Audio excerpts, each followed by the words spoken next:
Zero একত্রিত হয়ে একটা এক হতে পারে না, সারা পৃথিবীর সমস্ত মানুষ একত্রিত হয়ে এক মুস্তাফা হতে পারে না। সুবহানাল্লাহ, সুবহানাল্লাহ। চলুন একটু আগের দিকে যাই। দরুদ আর সালাম পড়বেন, এর ফায়দা কি? মন দিয়ে শুনুন। একজন অফিসার প্রত্যেকদিন 4 হুইলারে করে অফিসে যায়। রাস্তার ধারে একটা ফকির থাকে বসে, প্রত্যেকদিন বলে আসসালামু আলাইকুম।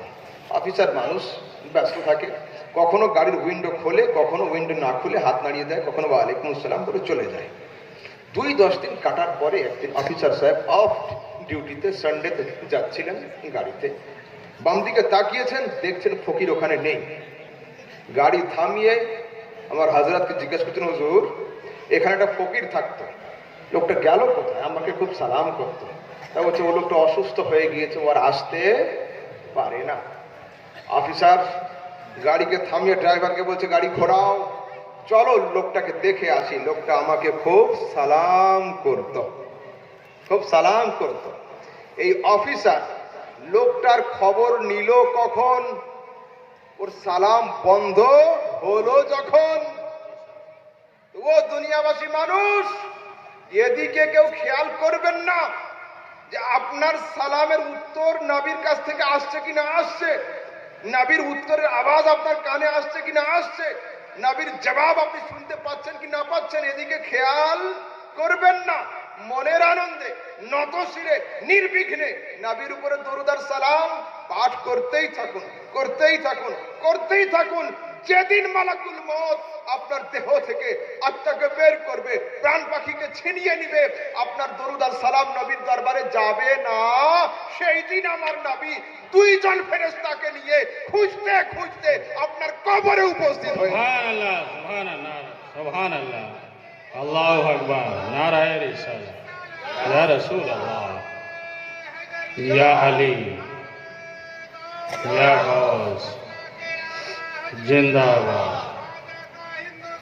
জিন্দাবাদ।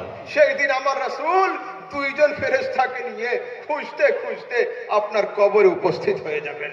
শুনুন, দুনিয়ার বিজনেস কয় রকমের হয়? 2 রকমের হয়, নগদ নয় বাকি।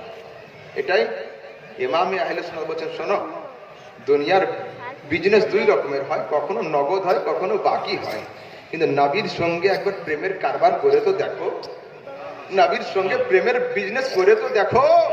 আরে জান দে দো ওয়াদায়ে दीदार पर, নবীর সঙ্গে প্রেমের বিজনেস করে তো দেখ, নগদ আপনা দাম हो ही जाएगा। বাকির কোনো কারবার নেই, তুমি কবরে যাবে, নগদে আমার নবী তোমার কবরে হাজির হয়ে যাবে। সুবহানাল্লাহ, সুবহানাল্লাহ। বেশক, বাকি নয়, নগদে আমার নবী তোমার কবরে উপস্থিত হয়ে যাবেন। আরে জান দে দো ওয়াদায়ে दीदार पर, নগদ আপনা দাম हो ही जाएगा। নবীর প্রেমে প্রাণ উৎসর্গ করে তো দেখো, আরে বাকি নয়, নগদে আমার নবী তোমার কবরে উপস্থিত হয়ে যাবেন। যুবকরা মন দাও, ভারী কথা বলছি। দুনিয়াতে এমন এক সময় অতিক্রম করবে, যে সময় আল্লাহর জিকির বন্ধ হবে, তবুও কিন্তু নবীর জিকির বন্ধ হবে না। ইউটিউবাররা যেন এই পর্যন্ত কেটে আগামীকালকে না দিয়ে দেয়, ফতোয়া আমার উপর চলে আসবে যে আহমদ রেজা সামদানি নবীর শানকে মাআযাল্লাহ আল্লাহ থেকে বাড়িয়ে দিল, আস্তাগফিরুল্লাহ। না, তাই না? না, কিন্তু এ কথা হক যে আল্লাহর জিকির বন্ধ হবে, তবুও নবীর জিকির বন্ধ হবে না। কি করে? শুনুন, সিহাহ সিত্তার সহিহ রিওয়ায়াতের মধ্যে রাসূল বলেন, লা তাকুমুস সাআতু হাত্তা ইউকালা ফিল আরদি আল্লাহ আল্লাহ। ততদিন পর্যন্ত কিয়ামত হবে না যতদিন দুনিয়াতে একজন আল্লাহ বলনে ওয়ালা বেঁচে থাকে।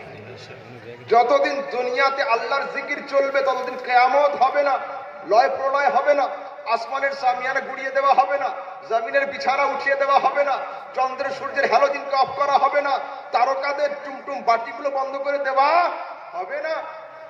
তো দুনিয়াতে দুনিয়ার আখরি রেফারি হযরত ইসরাফিল আলাইহিস সালাম যেদিন আল্লাহর দেওয়া সিঙ্গারে ফুঁক দিবেন, এই দুনিয়ার সমস্ত মাহফিলকে গুড়িয়ে দেওয়া হবে, ফেরেশতারা শুয়ে পড়বেন, জিন জাতি ইন্তেকাল করবে, মানব দানব যা ছিল কুল্লু মান আলাইহা ফান, দুনিয়াতে যে এসেছে ও ধ্বংস হবে, কে থাকবে?